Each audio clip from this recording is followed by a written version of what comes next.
أيا طالب العلم قم لا تنم فإن الزمان أيا طالب العلم قم لا تنم فإن الزمان انقضى. ونستعينه ونستغفره ونعوذ بالله من شرور أنفسنا ومن سيئات أعمالنا. من يهده الله فلا مضل له ومن يضلل فلا هادي له. وأشهد أن لا إله إلا الله وحده لا شريك له. وأشهد أن محمدا عبده ورسوله. يا أيها الذين آمنوا اتقوا الله حق تقاته ولا تموتن إلا وأنتم مسلمون. يا أيها الناس اتقوا ربكم الذي خلقكم من نفس واحدة وخلق منها زوجها وبث منهما رجالا كثيرا ونساء. واتقوا الله الذي تساءلون به والأرحام إن الله كان عليكم رقيبا. يا أيها الذين آمنوا اتقوا الله وقولوا قولا سديدا يصلح لكم أعمالكم ويغفر لكم ذنوبكم ومن يطع الله ورسوله فقد فاز فوزا عظيما. أما بعد فإن خير الحديث كتاب الله وخير الهدي هدي محمد صلى الله عليه وسلم وشر الأمور محدثاتها وكل محدثة بدعة وكل بدعة ضلالة وكل ضلالة في النار. أعوذ بالله من الشيطان الرجيم. بسم الله الرحمن الرحيم. واعبدوا الله ولا تشركوا به شيئا وبالوالدين إحسانا وبذي القربى واليتامى والمساكين والجار الجنب والصاحب بالجنب وابن السبيل وما ملكت أيمانكم إن الله لا يحب من كان مختالا فخورا. اللهم صل على محمد وعلى آل محمد كما صليت على إبراهيم وعلى آل إبراهيم إنك حميد مجيد.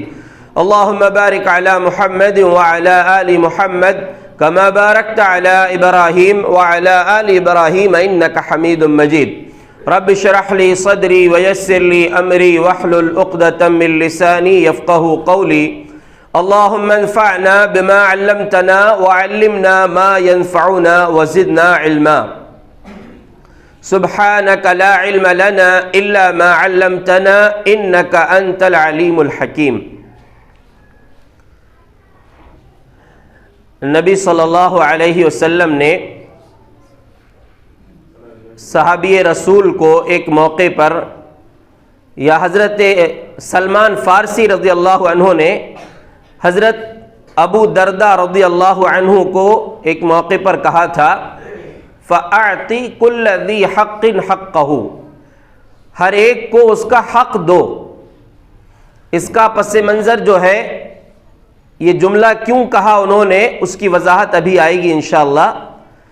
اس جملے کو عنوان کے طور پر میں نے منتخب کیا ہے اور اس کی کچھ وضاحت کے لیے سورہ نساء کی ایک آیت آپ کے سامنے تلاوت کی ہے، سورہ نساء کی آیت نمبر 36، جس میں اللہ تبارک و تعالی نے کچھ حقوق کی وضاحت فرمائی ہے، حکم دیا ہے.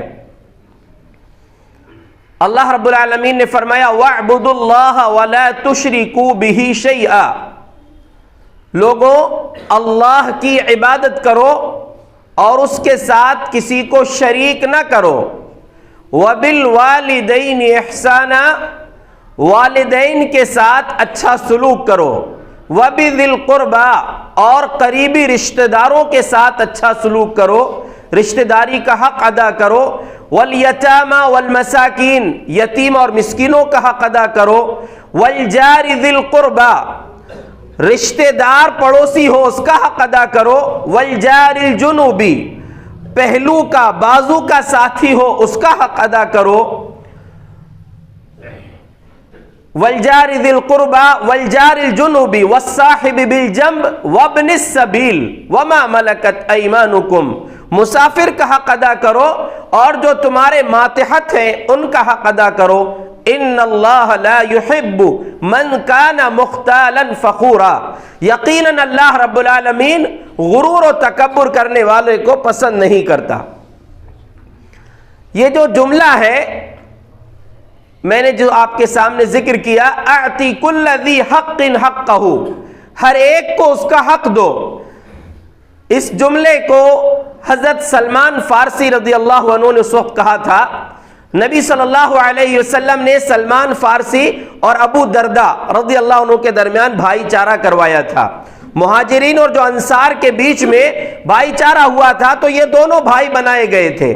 ایک دن سلمان فارسی رضی اللہ عنہ ابو دردہ رضی اللہ عنہ کے گھر پہنچے تو دیکھا ان کی بیوی جو تھی وہ اچھے کپڑے پہنی ہوئی نہیں تھی، یعنی گندے کپڑے ان کے تھے، جسم میں صاف صفائی کے ساتھ نہیں تھی. ممکن ہے پردے کا حکم نازل ہونے کے پہلے کا معاملہ ہو. تو دیکھا تو کہا یہ کیا حالت بنا رکھی ہے. تو انہوں نے کہا کہ آپ کے بھائی کو دنیا کی کوئی ضرورت نہیں ہے، یعنی ان سے ہمارا تعلق اس اعتبار سے شوہر بیوی کا جو ہونا چاہیے وہ نہیں ہے، وہ صرف عبادت زیادہ کرتے ہیں. اور پھر ان کے گھر میں کھانا بنا تو سلمان فارسی رضی اللہ عنہ سے ابو دردہ نے کہا کہ آپ کھانا کھا لیجئے. تو سلمان فارسی رضی اللہ عنہ نے کہا کہ میں اس وقت تک نہیں کھاؤں گا جب تک تم نہیں کھاؤ گے. کہا میں روزے سے. کہا نہیں، میرے ساتھ کھانا کھاؤ تو کھاؤں گا. ان کا نفل روزہ تھا وہ توڑوا دیا انہوں نے.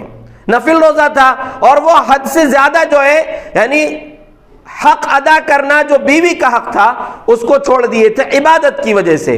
رات ہوئی، تھوڑی سی رات گزری تھی، عبادت میں کھڑے ہو گئے، نہیں کہا ابھی سو جاؤ. تھوڑی دیر کے بعد پھر اٹھے تو پھر سلا دیے. جب رات کا آخری حصہ بچا تو سلمان فارسی نے ان کو اٹھایا، دونوں نے تہجد کی نماز پڑھی اور اس وقت کہا تھا ان لربک علیک حقا ولی عینک علیک حقا ولی اہلک علیک حقا فاعطی کل ذی حق حقہ. تمہارے رب کا بھی تم پر حق ہے، اس کو ادا کرو. تمہاری باڈی کا، جسم کا، تمہاری جان کا، تمہاری آنکھ کا حق ہے، اس کو ادا کرو. اور تمہاری بیوی کا، گھر والوں کا حق ہے، اس کو بھی ادا کرو. تو یہ جملہ انہوں نے کہا. اسی طرح حضرت عبداللہ بن عمرو رضی اللہ عنہ کے بارے میں نبی صلی اللہ علیہ وسلم کو معلوم ہوا کہ ہمیشہ روزہ رکھتے ہیں اور رات بھر جو ہے قیام کرتے ہیں، نماز پڑھتے ہیں.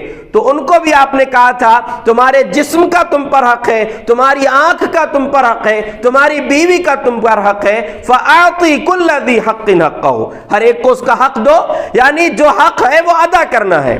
اسی طرح وراثت کے معاملے میں ایک حدیث ہے جس میں اسی طرح کی بات آئی ہے لیکن وہاں کا معاملہ کچھ اور ہے. سنن نسائی کی روایت ہے، سنن ابو داؤد کی. حضرت ابو امامہ الباہلی رضی اللہ عنہ فرماتے ہیں کہ میں نے اللہ کے نبی صلی اللہ علیہ وسلم کو فرماتے ہوئے سنا ان اللہ قد اعطى كل ذی حق حقہ فلا وصیۃ لوارث. اللہ نے ہر حقدار کو اس کا حق دے چکا ہے، کسی وارث کے لیے وصیت جائز نہیں ہے.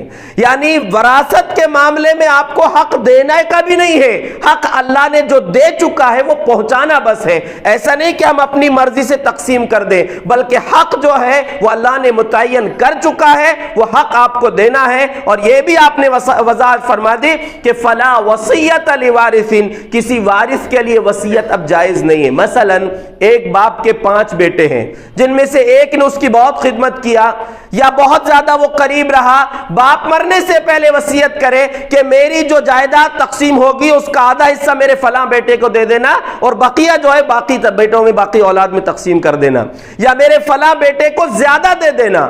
تو وہ وصیت جائز نہیں ہے. اور باپ نے کر بھی دیا ہے تو بعد والے جو اولاد تقسیم کریں گے وہ اس وصیت کو مانے بغیر وہ وصیت نہیں مانی جائے گی کیونکہ اس کا حق متعین ہو چکا ہے.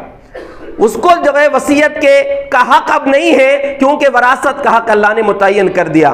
یہ جملے کی کچھ وضاحت کرنے کے بعد میں جو بات اصل آپ سے کہنا چاہتا ہوں کہ اللہ تبارک و تعالی نے جو حقوق ہمارے ذمے رکھے ہیں اس حق کو پہچاننا اور ہر ایک کو اس کا حق دینا یہ ہماری ذمہ داری ہے۔ جو پہلا حق اس آیت میں بیان کیا گیا وَاعْبُدُوا اللَّهَ وَلَا تُشْرِكُوا بِهِ شَيْئًا، سب سے پہلا حق ہے اللہ رب العالمین کا کہ اس اللہ کی عبادت کرو اور اس کی عبادت میں کسی کو شریک مت کرو، اس کے سوا کسی کے سامنے ہاتھ مت پھیلاؤ، اس کے علاوہ کسی اور کو مشکل کشا، حاجت روا، بگڑی بنانے والا، اولاد دینے والا، رزق دینے والا، شفا دینے والا، بیماری اور پریشانی کو دور کرنے والا نہیں سمجھ سکتے۔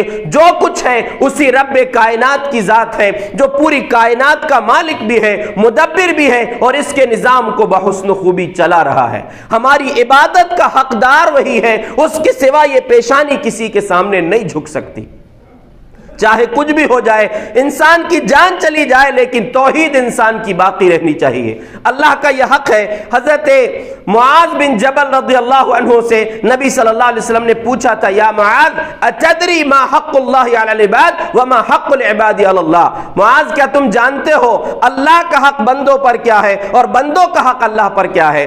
تو کہا کہ اللہ اور اس کے رسول بہتر جانتے ہیں۔ تو آپ نے فرمایا حق اللہ علی العباد ان یعبدوہ ولا یشرکوا بہ شیئا، بندوں پر اللہ کا حق یہ ہے کہ صرف اس کی عبادت کریں، اس کے ساتھ کسی کو شریک نہ کریں، اور جب بندے حق ادا کر دیں تو اللہ کی ذمہ داری ہے اللہ یعذب من لا یشرک بہ شیئا، کہ جو اس کے ساتھ کسی کو شریک نہیں کرتا اس کو سزا نہ دے، اس کو عذاب نہ دے، یعنی توحید پر جو ہے اللہ رب العالمین کی ذمہ داری ہے اس کو عذاب سے بچائے گا۔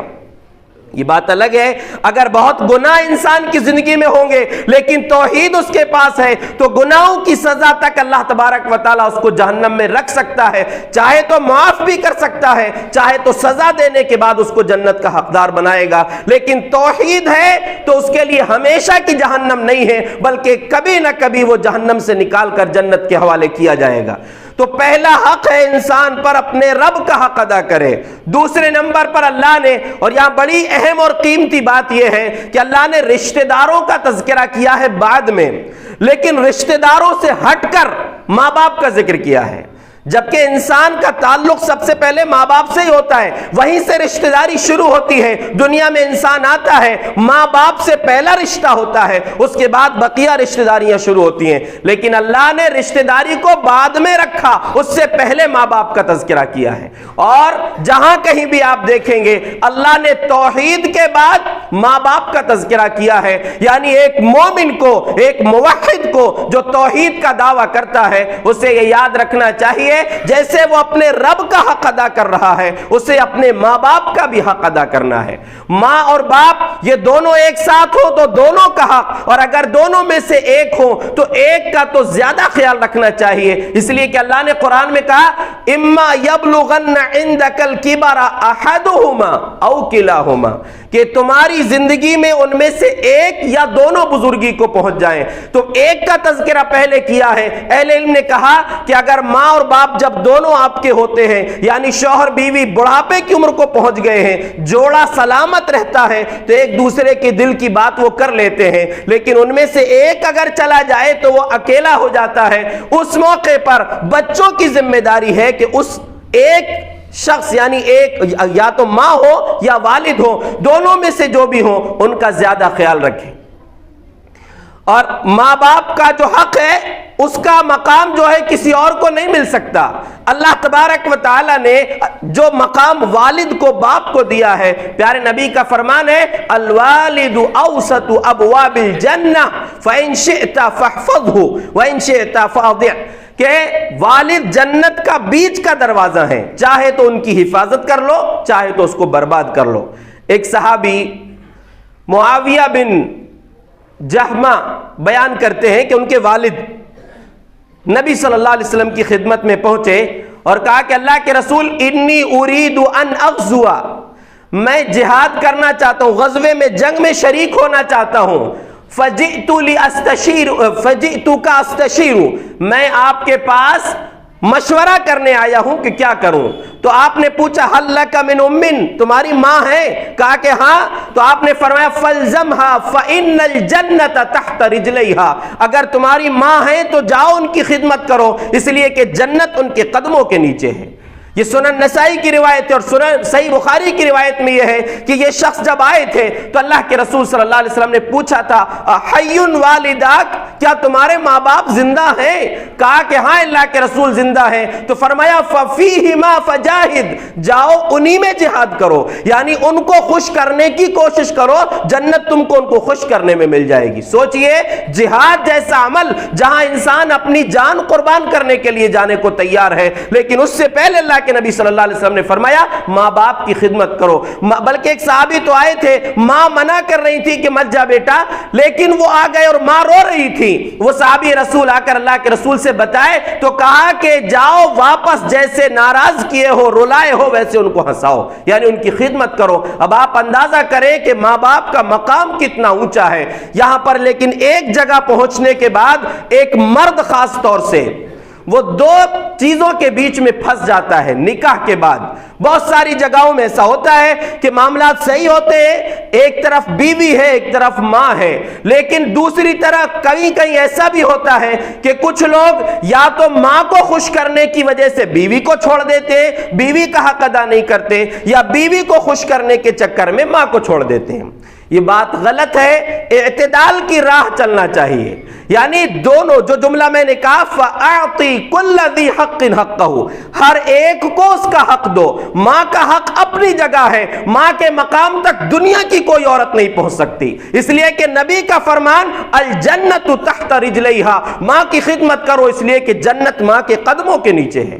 ماں کے اس مقام تک دنیا کی ساری عورتیں مل کر نہیں پہنچ سکتی۔ لیکن دوسری طرف نبی کے یہ فرمان کو بھی دیکھیے، پیارے رسول صلی اللہ علیہ وسلم کا فرمان ہے الدنیا کلھا متاع وخیر متاع الدنیا المرأۃ الصالحہ، پوری کی پوری دنیا انسان کے لیے فائدہ اٹھانے کی چیز ہے، لیکن سب سے بہترین فائدہ اٹھانے کی چیز نیک عورت ہے۔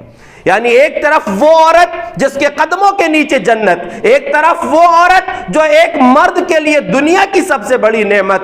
انسان کو دونوں کی حفاظت کرنا ہے، ایک کی خدمت میں، ایک کا حق ادا کرنے میں آخرت اس کی تیار ہو جائے گی، اور ایک کا حق ادا کرنے میں دنیا کی زندگی اس کی سکون سے گزرے گی۔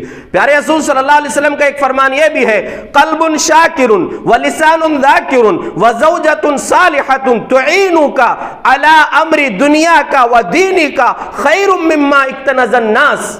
آپ صلی اللہ علیہ وسلم نے فرمایا کہ کسی مرد کو ذکر کرنے والی زبان، شکر کرنے والا دل، اور ایسی نیک بیوی مل جائے جو دین کے معاملے میں بھی اور دنیا کے معاملے میں بھی تمہاری مددگار ہو، تو لوگ جتنے خزانے جمع کرتے ہیں وہ سارے خزانوں میں سب سے بہترین خزانہ ہے۔ تو میں یہ بات کہنا چاہ رہا ہوں کہ ایک مرد کو نکاح کے بعد، نکاح کے پہلے ظاہر سی بات ہے کہ محبت ایک طرف ہوتی ہے، نکاح کے بعد معاملہ اس کا یہ ہو جاتا ہے کہ نبی اکرم صلی اللہ علیہ وسلم نے فرمایا لم ترى للمتحابین مثل النکاح، نکاح جیسے محبت تمہیں کہیں بھی نظر نہیں آئے گی۔ اس سے تو ایک حدیث سے ایک جملہ، ایک سبق تو یہ ملتا ہے کہ وہ لوگ جو لو میرج کرتے ہیں، سب کچھ پہلے کر لی، پورا لو، پوری محبت پہلی ختم ہو جاتی ہے، بعد میں صرف جھگڑے بچتے ہیں۔ اسی لیے ماں باپ نے جو آپ کے لیے منتخب کیا ہے، اس کو اپنا جوڑا بنائیے، وہ آپ کے حق میں بہتر ہوگا، اس میں محبت برقرار رہے گی، کیونکہ نبی کا فرمان ہے۔ اور دوسری بات یہاں پر یہ میں سبق دینا چاہتا ہوں، ابھی تو میرے سامنے خواتین نہیں ہیں، لیکن ریکارڈنگ کے ذریعے عورتوں تک بھی یہ بات پہنچے گی، تو یہ بات یاد رکھنا چاہیے ایک عورت کو، چاہے وہ ماں ہو یا بیوی ہو، شادی سے پہلے وہ لڑکا جو تھا اس کی محبت صرف ماں کے ساتھ تھی، ماں اس کو پوچھنے والی تھی، اس کی فکر کرنے والی تھی، بیٹا کھانا کھایا کہ نہیں، فلاں جگہ گئے تھے سکون سے ہو کہ نہیں، تکلیف تو نہیں پہنچی۔ لیکن نکاح کے بعد اس کی فکر کرنے والی اس کی بیوی بھی آ جاتی ہے، ایک طرف ماں ہے ایک طرف بیوی ہے۔ ماں کو یہ یاد رکھنا چاہیے کہ میرے بیٹے کی فکر کرنے والی ایک عورت اور آ چکی ہے، اور اس بیوی کو یہ یاد رکھنا چاہیے کہ میں تو بعد میں آئی ہوں، میرے شوہر کی فکر کرنے والی مجھ سے پہلے اس کی ماں تھی۔ اگر یہ بات کو وہ دونوں عورتیں سمجھ لیں، ماں بھی سمجھ لے اور بیوی بھی سمجھ لے، تو مسئلے سارے حل ہو جائیں گے۔ شوہر اسی طرح وہ مرد یہ یاد رکھے کہ ماں کے مقام تک دنیا کی کوئی عورت نہیں پہنچ سکتی، اور بیوی جو اپنا گھر چھوڑ کر آئی ہے، وہ ماں باپ کی محبت چھوڑ کر آئی ہے آپ کے پاس، اس کا حق ادا کرنا بھی آپ کی ذمہ داری ہے، جو دنیا کی سب سے بڑی نعمت آپ کی ہو سکتی ہے اگر وہ نیک بیوی ہے۔ اس لیے ہر ایک کو اس کا حق دو۔ تو ماں باپ اپنی جگہ اور ماں باپ کی خدمت جو ہے ان کا مقام اپنی جگہ ہے۔ ماں باپ کو اگر انسان جو ہے کھو دے، ان کی خدمت نہ کرے، پیارے رسول نے بد دعا کی ہے، رغم انفو ثم رغم انفو ثم رغم انفو، اس کی ناک خاک آلود ہو جائے، وہ ذلیل و رسوا ہو جائے، وہ ذلیل و رسوا ہو جائے۔ صحابہ نے پوچھا اللہ کے رسول کون؟ آپ نے فرمایا من ادرک ابویہ احدہما او کلاہما ولم يدخل الجنہ، جس نے اپنے ماں باپ کو، ایک کو یا دونوں کو بڑھاپے کی عمر میں پایا اور ان کی خدمت کر کے جنت نہ پا سکا، وہ انسان سے زیادہ بد نصیب کوئی نہیں ہے۔ نبی کی زبان سے بات آئی ہے، اس لیے یاد رکھنا چاہیے۔ تو ماں باپ کا حق ادا کیجئے، ان کی خدمت کیجئے، اور ماں کی خدمت، ماں باپ، اللہ کے نبی صلی اللہ علیہ وسلم نے فرمایا ان اللہ حرم علیکم عقوق الامہات، اللہ نے تم پر ماؤں کی نافرمانی کو حرام کر دیا ہے۔ آپ نے ایک نام سنا ہوگا اویس بن عامر القرنی رحمت اللہ علیہ، تابعی ہیں یہ، اور ان کے بارے میں نبی صلی اللہ علیہ وسلم نے فرمایا تھا کہ تمہارے بیچ، صحابہ سے کہا تھا کہ تمہارے بیچ اویس بن عامر قرنی آئیں گے یمن کے علاقے سے، فَإِنِ اسْتَطَعْتَ أَن يَسْتَغْفِرَ لَكَ فَافْعَلْ، اگر ہو سکے کہ وہ تمہارے لیے مغفرت کی دعا کر دے تو ایسا کروا لینا۔ اندازہ کیجئے صحابہ سے نبی صلی اللہ علیہ وسلم نے کہا تھا کہ اویس بن عامر جو نبی صلی اللہ علیہ وسلم سے ملاقات نہ کر سکے، یعنی اس وقت تھے وہ لیکن نہیں آ سکے، اللہ کے رسول نے ان کے بارے میں کہا تھا کہ اویس اگر تمہارے لیے دعا کر دے۔ حضرت عمر رضی اللہ عنہ ہمیشہ پوچھتے تھے یمن کے آنے والے قافلوں سے کہ تمہارے ساتھ اویس بن عامر قرنی ہیں کیا؟ ان کی وجہ کیا تھی؟ وہ ماں کی بڑے فرما بردار تھے، ان کے پاس ان کی بوڑھی ماں تھی۔ صحیح بخاری کا ترجمہ جو کی وحید الزما صاحب نے، انہوں نے لکھا ہے کہ وہ ماں کی خدمت کی وجہ سے نبی صلی اللہ علیہ وسلم کے پاس نہیں آ سکے تھے۔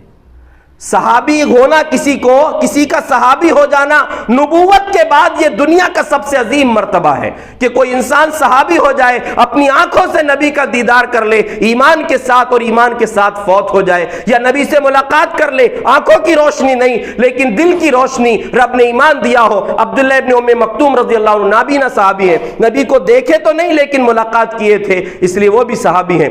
تو سوچئے ماں کا یہ مقام ہے، بڑا اونچا مقام اللہ نے ماں اور باپ کا رکھا ہے، دونوں کو ان کا حق دینا چاہیے۔ اس کے بعد جو رشتہ دار ہیں، رشتہ داریوں کا حق ادا کریں۔ بیوی کا تذکرہ اس لیے آیا کہ یہاں ماں اور باپ کے جو ہے معاملات میں، یا ماں اور بیوی کے معاملات میں اکثر لوگ دھوکہ کھا جاتے ہیں، کسی ایک طرف چلے جاتے ہیں، غلط بات ہے یہ۔ صرف ماں کا حق ادا کرنا یا صرف بیوی کا حق ادا کرنا، دونوں نہیں، بلکہ دونوں کو ایک ساتھ آپ کو دونوں کا حق ادا کرنے کی کوشش کرنا ہے، ہر ایک کو اس کا حق دینا ہے۔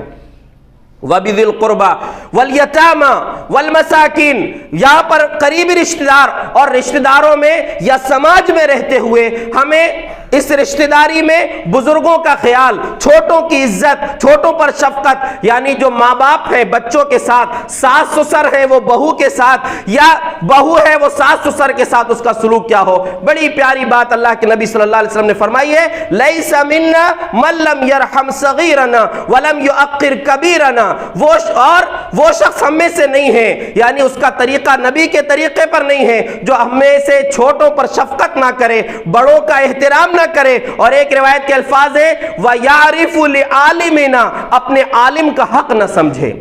تو یہاں پر یاد رکھیے حق دینا ہے، بڑوں کو ان کا حق دیجئے، ان کا ادب و احترام کیجئے۔ آج بچوں کے بیچ میں سے جو ادب نکلتا جا رہا ہے، احترام نکلتا جا رہا ہے، کیوں؟ ماں باپ سے دور ہو گئے، بزرگوں سے دور ہو گئے۔ پہلے پوتا پوتی دادا دادی کے ساتھ ہوا کرتے تھے، آج موبائل کے ساتھ ہیں۔